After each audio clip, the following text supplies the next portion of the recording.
Mesdames et messieurs, s'il vous plaît, pour l'ensemble, garde à vous.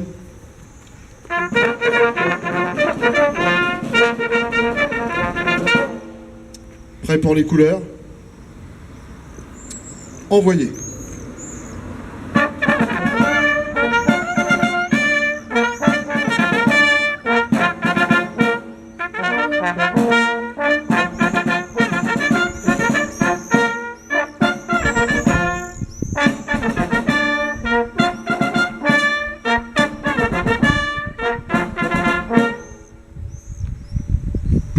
Repos.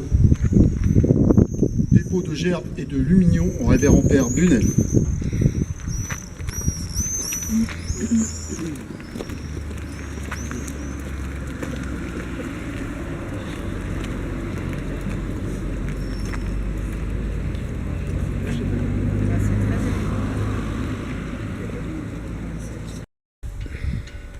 Dépôt de gerbes au monument aux morts.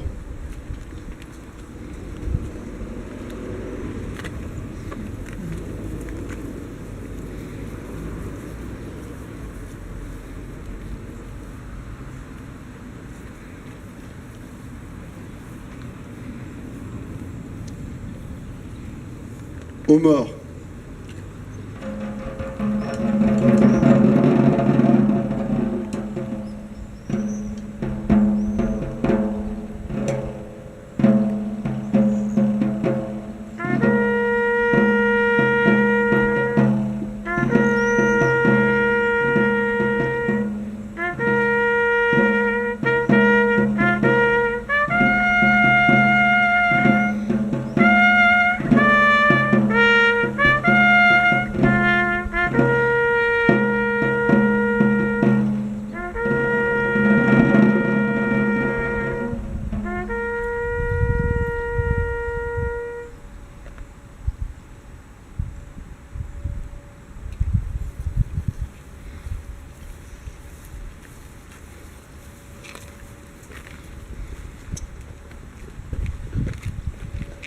Allocution de Monsieur Guy Boulard, président des anciens combattants UNC OPEX.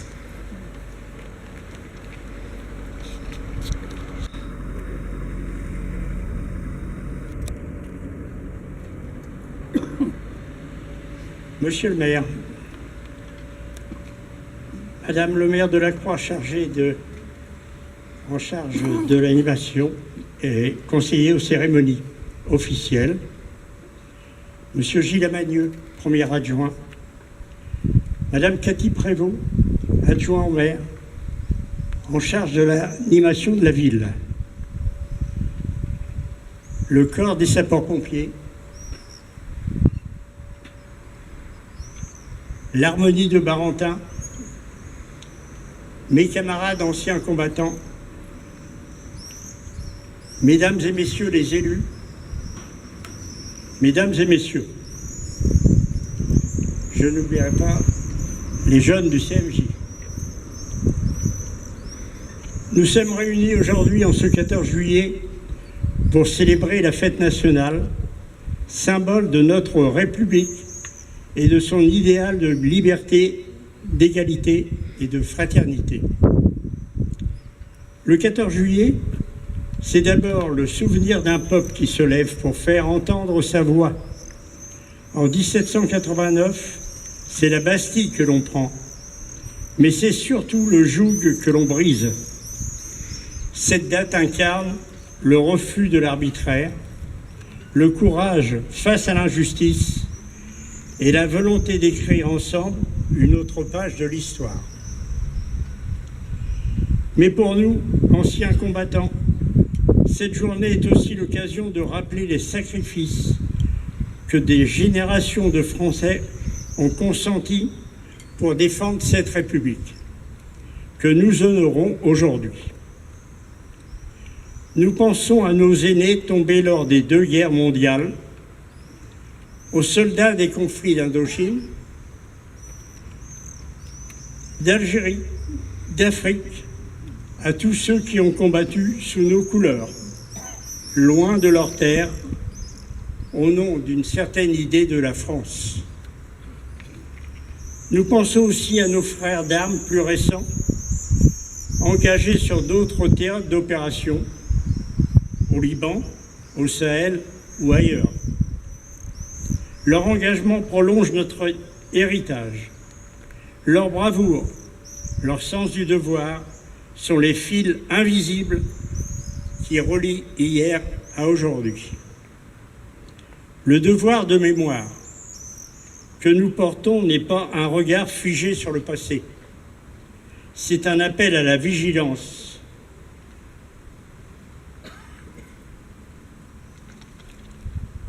La transmission à la paix. Car si la guerre a marqué nos vies, c'est bien la paix que nous transmettons aux jeunes générations. Et cette paix ne tient que si nous savons cultiver ce que nos anciens ont défendu. La solidarité, la justice, le respect des droits humains. Alors, en ce jour de fête nationale, que résonnent non seulement les hymnes et les drapeaux, mais aussi les valeurs qui nous unissent. En cette journée, soit l'occasion pour tous de se souvenir, mais aussi d'espérer. Vive la République, vive la France.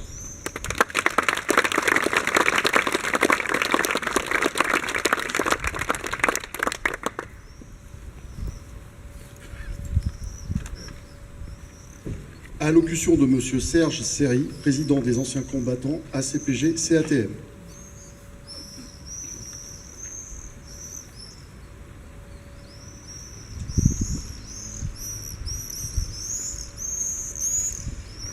Monsieur le maire, mesdames, messieurs les élus, mesdames et messieurs les représentants des corps constitués, messieurs les anciens combattants, messieurs les porte-drapeaux, mesdames, messieurs les sapeurs-pompiers, chers enfants du conseil municipal des jeunes, mesdames, messieurs, chers amis. Il y a 237 ans, la prise de la Bastille marquait un tournant décisif dans l'histoire de notre nation. Ce jour-là, ce n'est pas seulement une forteresse qui tombait, c'est tout un symbole d'arbitraire et d'oppression qui cédait devant l'aspiration profonde d'un peuple à la liberté, à la justice et à la dignité. De cet événement fondateur est né un élan qui continue de nous rassembler. Il a ouvert la loi aux valeurs qui fondent encore aujourd'hui notre pacte républicain, la liberté, l'égalité et la fraternité. Ces mots ne sont pas de simples devises gravées sur le fronton de nos mairies. Ils sont une exigence, une responsabilité et un engagement quotidien. Le 14 juillet nous rappelle que ces idéaux ne sont jamais définitivement acquis. Ils doivent être défendus, transmis et incarnés par chacun et chacune d'entre nous. Dans une époque traversée par les tensions, les replis, les divisions et les incertitudes, la République nous appelle à rester fidèles à ce qui nous unit. Le respect mutuel, le sens de l'intérêt général, l'attachement à la démocratie et à la volonté de vivre ensemble. Commémorer cette date, c'est donc pas seulement regarder vers le passé, c'est honorer celles et ceux qui ont contribué à construire notre histoire commune, mais aussi affirmer notre responsabilité envers l'avenir. C'est reconnaître ce que nous avons reçu en héritage et nous engager à le transmettre aux générations qui viennent. Ici à Barentin, cet héritage prend une dimension concrète. Il vit dans l'engagement de nos élus et de nos anciens combattants, de nos porte-drapeaux, de nos sapeurs-pompiers, du conseil municipal jeune, des jeunes et de tous les habitants qui participent chacun à leur manière à la vitalité de cette commune. Il vit aussi dans ces moments de rassemblement de mémoire et de fraternité qui donnent tout leur sens à la vie républicaine. En ce jour de fête nationale, soyons fiers de notre République et des valeurs qu'elle nous confie. Soyons fiers de notre histoire, mais aussi conscients de nos devoirs. La liberté se protège, l'égalité se construit, la fraternité se pratique. Alors faisons vivre ces valeurs dans nos actes, dans nos paroles et dans nos engagements. Transmettons-les à nos enfants, portons-les avec confiance, avec exigence et avec espérance, pour bâtir ensemble une France plus jeune, plus juste, plus solidaire et plus libre. Vive Barentin, vive la République, vive la France.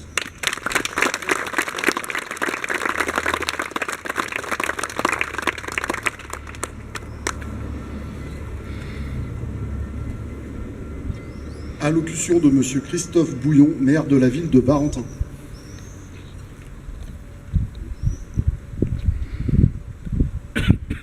Madame la conseillère municipale déléguée chargée des commémorations, Monsieur le premier adjoint, Mesdames et Messieurs les élus, les représentants des anciens combattants, je salue tout particulièrement Guy Boulard, le président de l'UNC de Barentin, ainsi que Serge Serry, le président des ACPG CATM. Saluer la présence parmi nous du major Izé, la police municipale, les sapeurs-pompiers de Barentin, dont on aura l'occasion dans quelques minutes de faire honneur, et bien évidemment saluer le conseil municipal jeune, ainsi que l'harmonie municipale, l'harmonie de Barentin, sous la baguette ombragée d'Éric Giffard, qui rehausse à chaque fois nos commémorations et nos manifestations patriotiques. Nous sommes ici, cela a été fort bien dit, pour se souvenir, pour faire vivre le devoir de mémoire. Il ne s'agit pas de se rappeler des événements récents, puisque ceux qui nous rassemblent aujourd'hui, cette célébration du 14 juillet, cette fête nationale, nous renvoie très très loin derrière nous. Il y a 237 ans, cela a été rappelé, c'était la prise de la Bastille. La prise de la Bastille n'a pas été prise pour libérer de nombreux prisonniers. Il ne restait d'ailleurs, selon les historiens, qu'un seul prisonnier, à peine. Mais c'était le symbole, l'emblème même de l'absolutisme. C'était l'emblème de l'arbitraire. C'était finalement ce trop-plein qui a soulevé des hommes et des femmes qui, au nom de valeurs, ont voulu prendre la Bastille et, à travers cette prise de la Bastille, renverser un régime qui les mettait sous le joug. La République et la nation, elles reposent sur des valeurs. La valeur qui a fondé la prise de la Bastille, c'est la liberté. C'est d'ailleurs au nom de cette même liberté que dans la suite de l'histoire de notre pays, se sont levés des hommes et des femmes pour défendre cette valeur. Que ce soit au moment de la Première Guerre mondiale, de la Deuxième Guerre mondiale, et encore plus tard, lorsqu'il y a parmi nous des hommes et des femmes qui sont engagés. C'est cette même valeur, celle de la liberté, qui fonda la Déclaration des droits de l'homme et du citoyen, celle de 1789. C'est cette même valeur qui aboutit le 4 août 1789 à l'abolition des privilèges dans une nuit célèbre qui a amené la représentation nationale à pointer l'ensemble des inégalités qui amenaient à ce que des hommes et des femmes dans ce pays à l'époque n'étaient pas libres, pleinement libres. L'autre valeur qui fonde notre République et qui porte la nation, c'est la valeur d'égalité. C'est au nom de ces valeurs qu'ont été établis des droits sociaux.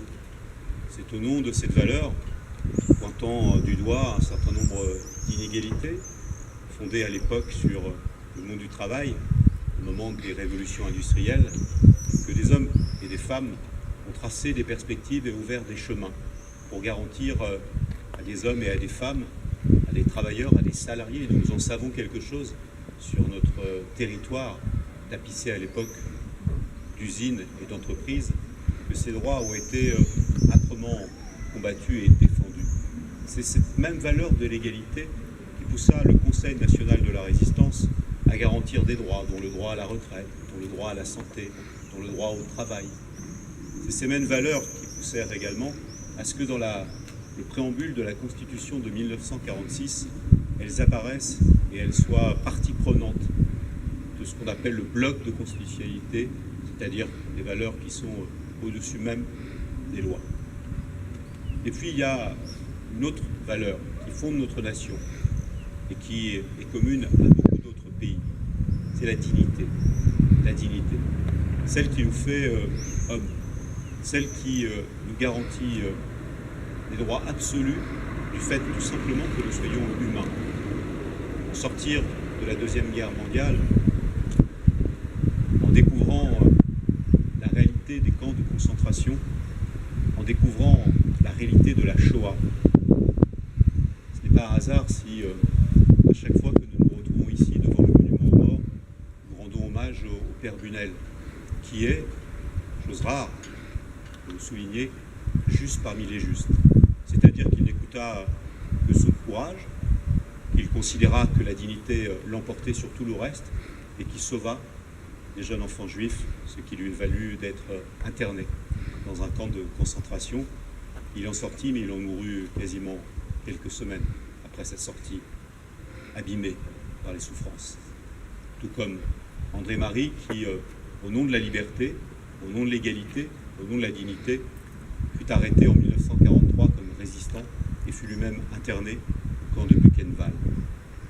La dignité, c'est ce qui poussa, au sortir de la guerre, plusieurs pays réunis autour du procès de Nuremberg à définir la notion de crime contre l'humanité, la notion de génocide, considérant qu'à partir de là, on ne pouvait plus, on ne devait plus s'en prendre à l'humain au nom du fait que c'était un humain.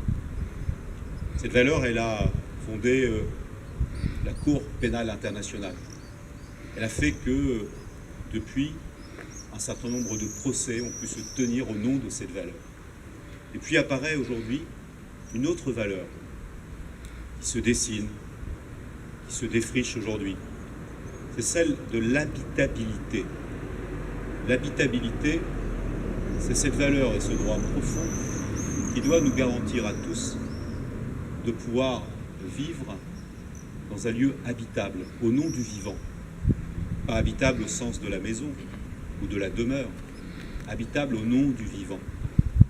Et nous voyons depuis maintenant plusieurs années, à travers des événements climatiques extrêmes, menacer le vivant. Parce que nous pouvons nous plaindre, bien évidemment, et nous avons raison de le faire, du dérèglement climatique, mais le dérèglement climatique en cours amène aujourd'hui aussi ce qu'on appelle la 6e extinction des espèces. Amène à ce que le vivant, qui vit en interaction, nous ne pourrions pas vivre si nous n'avions pas autour de nous et avec nous la nature, la faune et la flore. C'est le vivant aujourd'hui qui est menacé. Le vivant amène son lot de drames. J'aurai l'occasion tout à l'heure, en 2 mots, de saluer le courage extraordinaire des pompiers engagés ici ou ailleurs pour combattre des incendies, pour sauver des vies, pour faire en sorte que n'écouter que leur courage et de venir en soutien à celles et ceux aujourd'hui qui perdent tout à cause de ces événements. Mais ce qui est encore plus dramatique, je le trouve, c'est qu'on sait aujourd'hui que le dérèglement climatique a pour première raison, première source, sans doute le modèle, celui que nous avons bâti, sans en mesurer les conséquences, mais que ces incendies aujourd'hui, qui apportent autant de drames à nos portes, même dans notre département, sont souvent la responsabilité directe d'hommes ou de femmes. Ces incendiaires, heureusement pour certains aujourd'hui arrêtés. Et je trouve, pour ma part, que les sanctions qui sont aujourd'hui posées pour ces criminels, et je n'hésite pas à son nom, ne sont pas à l'auteur de ce qu'ils réalisent. Car ils amènent à des hommes et des femmes, parfois à risquer leur vie pour sauver d'autres hommes et de femmes, mais ils détruisent aussi cet habitat. Alors, dans la Déclaration des droits de l'homme et du citoyen, celle de 1789, il est écrit, c'est l'article 1, que les hommes naissent et demeurent libres et égaux en droit et en dignité. Je trouve qu'on serait bien inspiré, c'est le chemin sans doute des jeunes générations, d'inscrire un jour dans cette Déclaration des droits de l'homme, dans l'article 1, en le complétant de la façon suivante.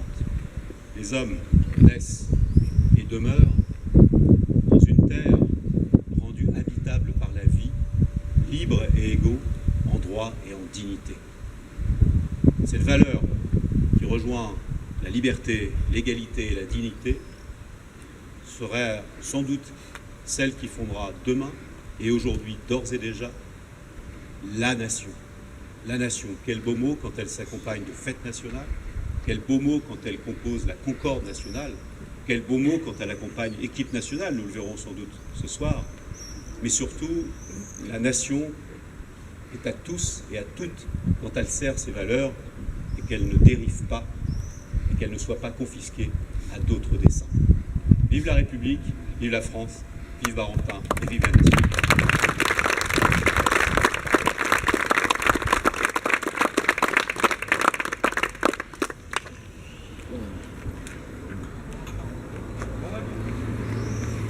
La Marseillaise.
La cérémonie officielle est maintenant terminée. À 11h30, place de la Libération, présentation du matériel par le centre de secours, suivi d'un vin d'honneur offert par la municipalité. À 15h, au square Roosevelt, concert de l'harmonie municipale. Merci à tous.